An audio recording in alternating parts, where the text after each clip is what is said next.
మా వంటగదికి స్వాగతం. మా వంటగదిలో ఈరోజు టేస్టీగా ఉండే కొబ్బరి లడ్డు తయారు చేయటం చూద్దాం. దానికి కావాల్సిన పదార్థాలు: ఎండు కొబ్బరి పొడి 2 కప్పులు, పంచదార 1.5 కప్పు, నెయ్యి 2 టీ స్పూన్లు, ఇలాచి పొడి 1 టీ స్పూన్, కిస్మిస్లు 2 టేబుల్ స్పూన్లు, పాలు 1 కప్పు.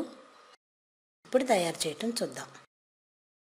పై పాన్ పెట్టి 2 టీ స్పూన్ల నెయ్యి వేసి దానిలో కొబ్బరి పొడి ఫ్రై చేసుకుందాం. ఇది నేతిలో దోరగా వేగిన తర్వాత దీనిలోనే 1.5 కప్పు పంచదార వేసి బాగా కలుపుదాం.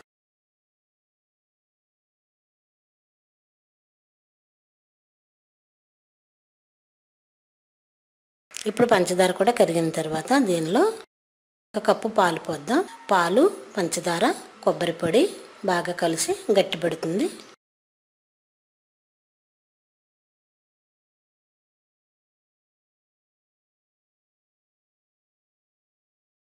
గట్టిపడేంత వరకు తిప్పి దీనిలో 1 టీ స్పూన్ యాలకుల పొడి,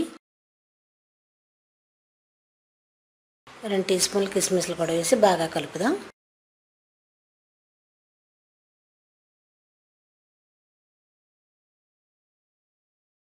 ఇది గట్టిపడేంత వరకు ఉడికించి చల్లారిన తర్వాత లడ్డూలా చుట్టుకుందాం.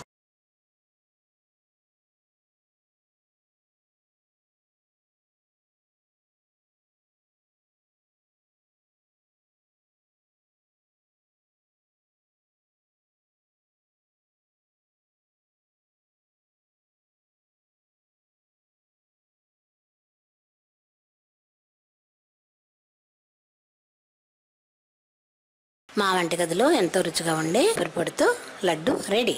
మరిన్ని వంటల కోసం మా వంటగదిని సబ్స్క్రైబ్ కాగలరు. ధన్యవాదములు.